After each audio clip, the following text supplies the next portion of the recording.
जय श्री राधे कृष्ण। आप सभी का आपके अपने YouTube channel VK Mishra present में बहुत बहुत स्वागत है।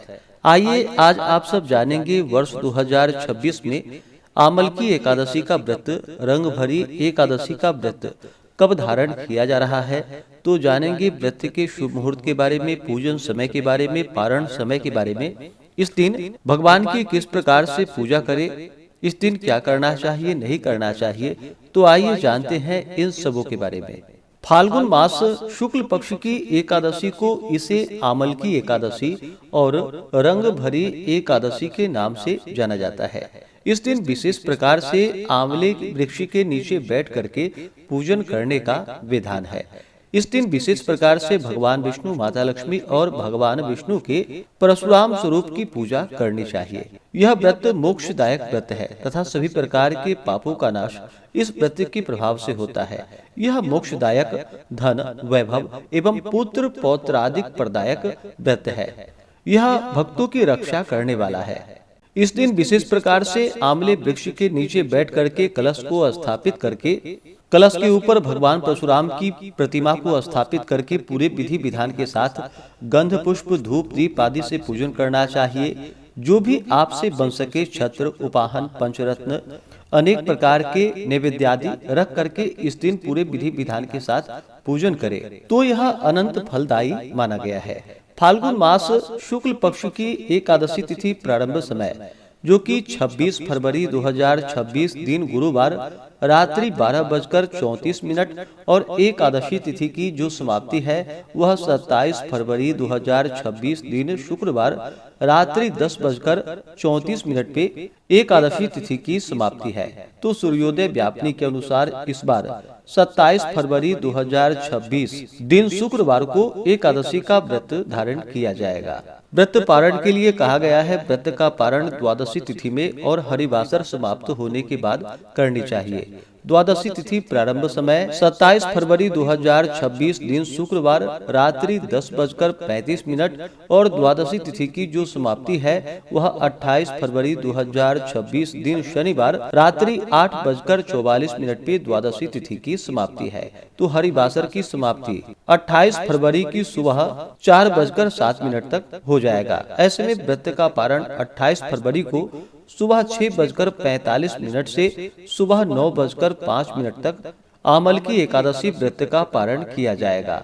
आमल की एकादशी व्रत का पारण गोदधना पारणम, गाय के दूध के दही से व्रत का पारण है। यह संभव ना हो पाए तो आप जल, फल, तुलसी दल या आंवले से भी इस दिन व्रत का पारण कर सकते हैं। 27 फरवरी को ब्रह्म मुहूर्त का समय सुबह 4:56 से सुबह 5:44 तक होगा।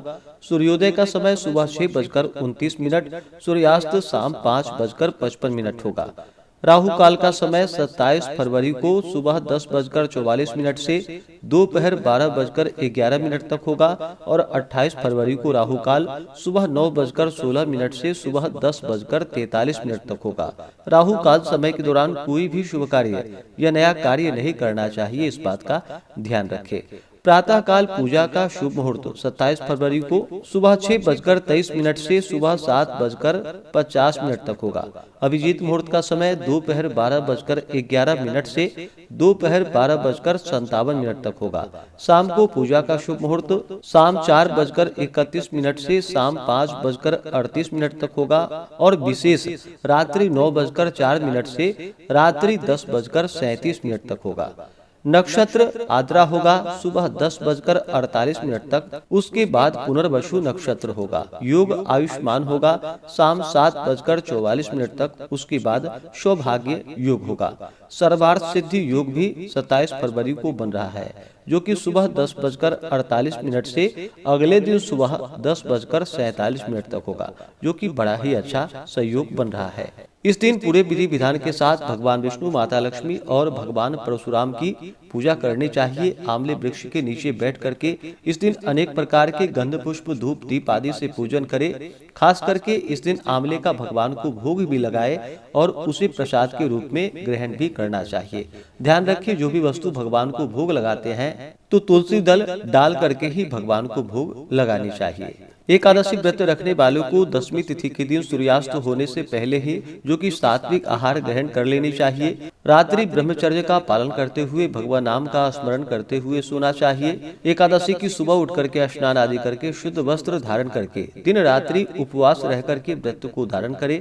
जो उपवास नहीं रह पाए, जिनका स्वास्थ्य सही ना हो, तो आप एक समय फलाहार ग्रहण करके व्रत को धारण करें और सुबह शाम के वक्त पूरे विधि विधान के साथ भगवान का पूजन करें, कथा श्रवण करें। इस दौरान भगवान के स्तोत्र मंत्र चालीसा आदि का पाठ या श्रवण करें। पुरुषोक्त विष्णु सहस्त्र नाम आदि का पाठ या श्रवण करें तो बड़ा ही पुण्य फल दायी होगा। और जहाँ तक बन सके एकादशी की रात्रि जागरण करते हुए समय को व्यतीत करें और द्वादशी की सुबह उठ करके स्नान आदि करके शुद्ध वस्त्र धारण करके भगवान का पूजन आरती आदि करके ब्राह्मणों को भोजन करवाए, ब्राह्मणों को दान और दक्षिणा दे और फिर समय के अनुसार व्रत का पालन करे। इससे व्यक्ति के सभी प्रकार के पाप और ताप नष्ट होते हैं। भगवान विष्णु की कृपा से सभी प्रकार के सुख तथा समृद्धि की प्राप्ति होती है और अंत में भगवान विष्णु के धाम की प्राप्ति होती है। तो आशा करता हूँ कि यह जानकारी आपको अच्छा लगा हो। इसी प्रकार से ज्ञानवर्धक जानकारियाँ प्राप्त करते रहने के लिए, व्रत पूजा के बारे में जानने के लिए, कथा को सुनने के लिए चैनल पे अगर आप पहली बार आए हैं तो चैनल को लाल बटन दबा करके सब्सक्राइब करें, साथ में बेल आइकन घंटी को दबाएं ताकि आने वाली वीडियो का नोटिफिकेशन आपको समय से मिलता रहे। वीडियो को लाइक करें, शेयर करें। सुखी रहें और स्वस्थ रहें। जय श्री राधे कृष्ण। धन्यवाद।